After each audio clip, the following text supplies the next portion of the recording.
안녕하세요 기철이 여러분들, 멋진 기영입니다. 드디어 페이즈 4 대망의 기대작 스트레인지의 개봉이 얼마 남지 않았습니다. 닥터 스트레인지 2는 디즈니 플러스 드라마의 연계가 중요한 영화인 만큼 어떤 주요 사건들이 일어났는지 짚고 넘어가지 않을 수 없겠죠. 페이즈 4 첫 작품이었던 완다비전과 가장 최근 개봉된 노웨이 홈까지 과연 어떤 사건들이 있었는지 시간 순서대로 알아보겠습니다.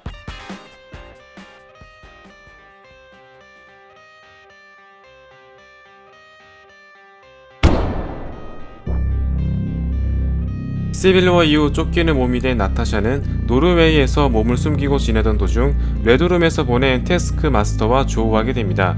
태스크 마스터는 옐레나가 들고 도망친 위도우들의 세뇌를 풀 수 있는 혈청을 추적하고 있던 상황이었는데요. 부다페스트에서 옐레나를 만난 나타샤는 드레이코프가 살아있다는 소식을 듣게 되었으며 레드룸의 위치를 파악하기 위해 러시아 교도소를 폭파하고 알렉세이를 구출하게 됩니다. 다만 레드 가디언 역시 드레이코프와 사이가 틀어진 상태였으며 결국 멜리나를 찾아 서로의 모습으로 변장한 뒤 레드룸으로 잠입하게 됩니다. 결국 레드룸을 파괴하고 태스크 마스터를 비롯한 위도우들의 세뇌를 풀어버림으로써 나타샤는 지난 모든 과거를 정산하고 캡틴과 팔콘과 합류하기 위해 떠나게 됩니다. 알렉세이와 멜리나, 옐레나를 통해 나타샤에게도 가족이 있다는 걸 확인할 수 있었는데요. 이후 발렌티나를 통해 나타샤를 죽인 범인이 클린트란 소식을 들은 옐레나는 그를 죽이기 위해 길을 떠나게 됩니다. 테서렉트를 들고 도망친 로키는 TVA 요원들에게 잡히게 됩니다. TVA는 인피니티 스톤조차 통하지 않는 다른 차원에 존재하며 멀티버스와 변종들을 관리하는 기관으로서 로키 역시 변종으로 분류되어 잡히게 되었습니다. TVA는 또 다른 변종 로키에 의해 골머리를 앓고 있던 상황이었는데요.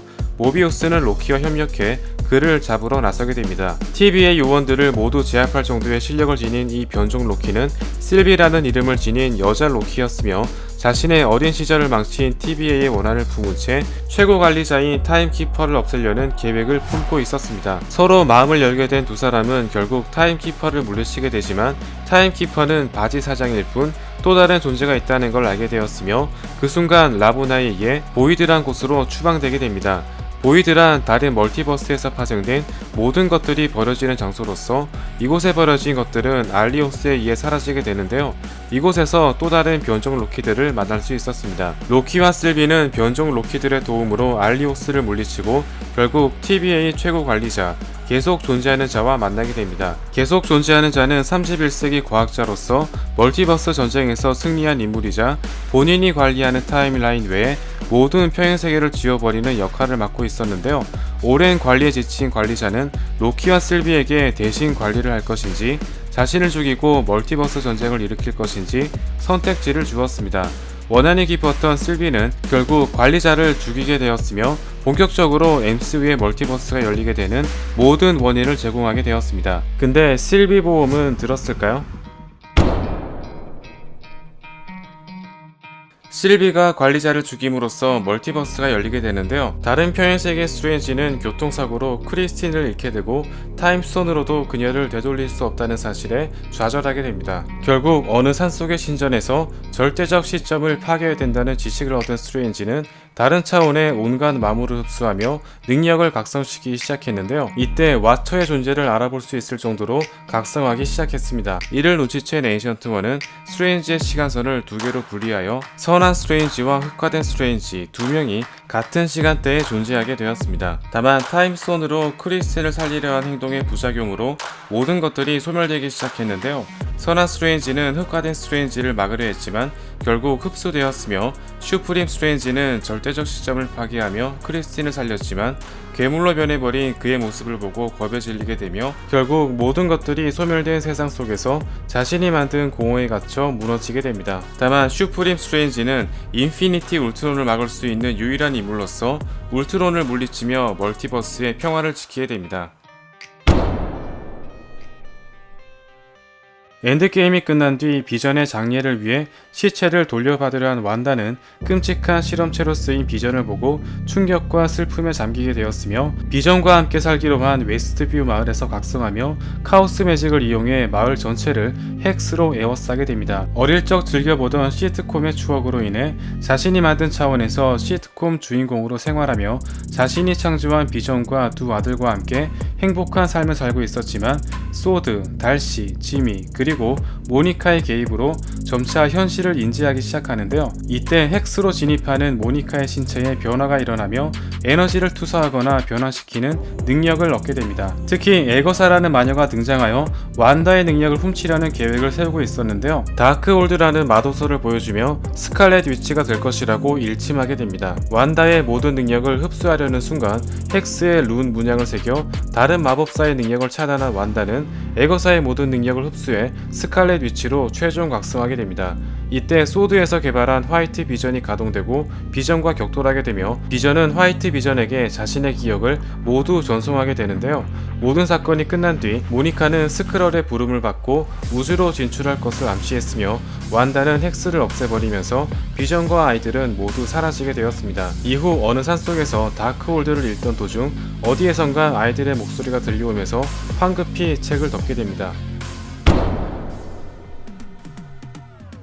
스티브로부터 방패를 물려받은 샘은 그의 뜻을 기리기 위해 박물관에 기증했지만 정부는 새로운 캡틴을 탄생시키기 위해 존 워커에게 방패를 증여하게 됩니다. 한편 핑거스냅으로부터 절반이 사라지고 경제 위기가 찾아오자 GRC는 난민들을 받아들여 경제 하위 계층을 채웠지만 사라진 절반이 돌아오자 이들이 필요 없어진 기관은 해외 이주를 부추겼으며 이에 불만을 품은 플래그 스매셔가 슈퍼 솔저 혈청을 탈취해 일을 벌이기 시작하자 샘과 버키는 이들을 저지하던 도중 존 워커와 조우하게 됩니다. 샘과 버키는 슈퍼 솔저에 대한 정보를 입수하기 위해 이사야와 대화하던 도중 흑인 슈퍼 솔저가 있었다는 사실을 알게 되는데요. 협조를 거부한 이사야 대신 재물을 이용해 마드리프에서 거물이 된 샤론의 도움을 통해 혈청이 개발되는 장소를 발견하게 됩니다. 한편 혈청을 맞은 존 워커는 플래그 스매셔의 아지트를 습격하고 격렬한 전투 끝에 방패를 이용해 잔인하게 적을 죽이는 모습이 시민들에게 목격되고 마는데요. 버키와 샘의 협공으로 존 워커를 무력화시키고 방패를 빼앗는 데 성공했으며 이후 팔콘은 와칸다의 슈트와 방패를 통해 캡틴 아메리카로 거듭나게 됩니다. 팔콘과 윈터솔저의 노력으로 사건은 마무리되었지만 플래그 스매셔를 후원하던 파워 브로커가 샤론이란 사실이 밝혀졌으며 배트록을 이용해 또 다른 흑막이 기다리고 있음을 암시했습니다. 호텔 주차 직원으로 생활하던 샹치는 뜻밖의 초대장과 함께 치안들의 공격을 받게 되고 초대장을 보낸 장소에서 10여 년 전 이별했던 여동생 샤린과 조우하게 됩니다. 이때 자신의 아버지 웨누의 습격을 받고 그의 거처로 이송되는데요. 샹치와 샤링의 목걸이는 어머니의 고향인 탈로의 마을로 가는 지도였으며 죽은 아내의 목소리를 들은 웨누는 아내를 만나기 위해 도망간 자식들의 행적을 쫓고 있던 상황이었습니다. 다만 웨누가 듣던 목소리는 어둠의 드웰러라는 괴물의 환각이었으며 마을이 위험해지는 것을 막기 위해 샹치와 샤링 그리고 탈로의 마을 주민들은 웨누와 맞서 싸우게 되는데요. 그럼에도 불구하고 웨누는 드웰러를 깨우게 되었으며 드웰러에게 죽기 직전 천년 동안 지켜왔던 텔링스를 샹치에게 넘겨주었습니다. 샹치는 위대한 수호자와 함께 텔링스를 이용해 드웰러를 물리치고 디워 속편을 무사히 마치게 됩니다. 이후 텔링즈의 신호를 감지한 웡에 의해 카마르타지에 방문하게 되는데요. 7천년 전 지구를 방문한 이터널스 세르시는 갑작스러운 지진과 함께 데비안츠의 습격을 받게 되고 현장에 있던 이카리스, 스프라이트와 함께 흩어진 이터널스를 찾아 상봉하게 됩니다. 잘나가는 영화배우로 활동 중인 킹고와 스태프들의 인생을 솟쳤으며 테나를 간병 중이었던 길가메시와 합류, 아마존에서 자연인으로 생활하던 드루이그, 단란한 가정을 꾸린 파스토스, 우주선에 먼저 와 있던 마카리를 끝으로 이터널스 어셈블을 하게 됩니다. 이터널스는 셀레스티얼이 만든 안드로이드이자 티아무트의 탄생을 위해 데비안츠를 없애도록 만들어졌지만 핑거스냅으로 지구를 지킨 어벤져스에 감동한 에이젝은 티아무트의 탄생을 막으려 했으며 이에 반감을 느낀 이카리스가 에이젝을 죽인 사실이 밝혀지면서 동족 간의 전쟁이 일어나게 되는데요. 결국 티아무트의 탄생은 세레시에 의해 저지되었으며 죄책감을 느낀 이카리스는 스스로 목숨을 끊게 됩니다.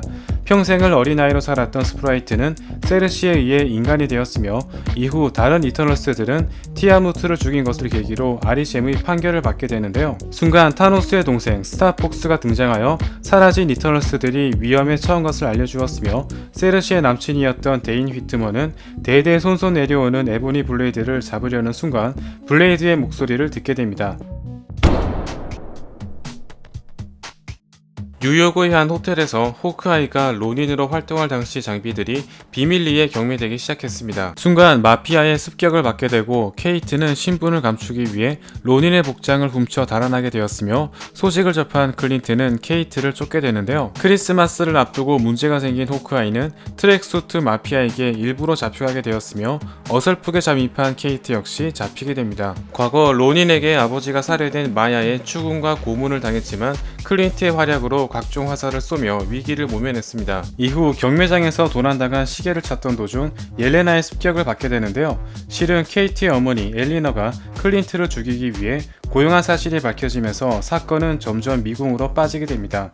옐레나의 미행으로 킹핀과 케이트의 어머니가 접촉한 사실이 밝혀지는데요. 마야의 아버지의 죽음을 사주한 원흉 역시 킹핀이었으며 어머니의 진실을 안 케이트는 경찰에 그녀를 넘기게 됩니다. 한편 언니를 죽인 범인을 클린트로 알고 있는 옐레나는 그와 죽일 듯이 싸웠지만 클린트는 휘파람 소리를 이용해 자신의 진심을 알려주었으며 방금 전까지 죽일 듯 싸웠던 옐레나는 자리를 떠나게 됩니다. 한편 도망치던 킹핀은 마야의 총을 맞고 흔적을 감추게 됩니다.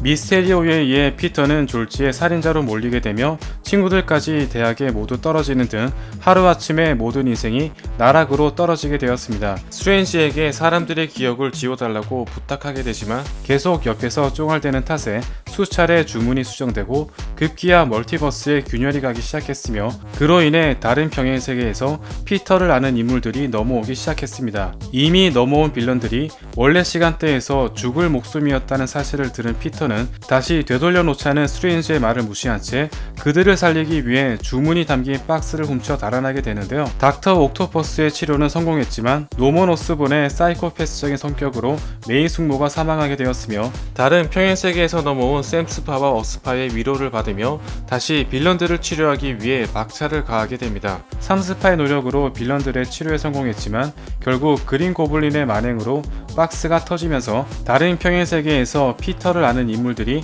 걷잡을 수 없이 넘어오게 되자 스트레인지가 주문을 사용할 수밖에 없는 상황이 오고 말았는데요. 결국 MJ와 마지막 키스를 끝으로 전세계 사람들의 기억 속에서 피터는 잊혀지게 되었습니다. 지금까지 마블 페이즈 4 드라마와 영화 정리였습니다. 이제 곧 개봉될 스트레인지를 감상하기 전 완다비전과 로키 드라마는 정말 필수라고 해도 과언이 아닌데요.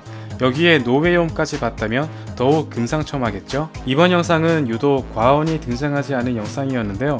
과언이 없으니 정말 멘트가 심심하다고 해도 과언이 아닙니다. 이렇게 과언이 없는 영상이 또 있을까요? 다음 시간에도 과언으로 돌아오겠습니다. 감사합니다.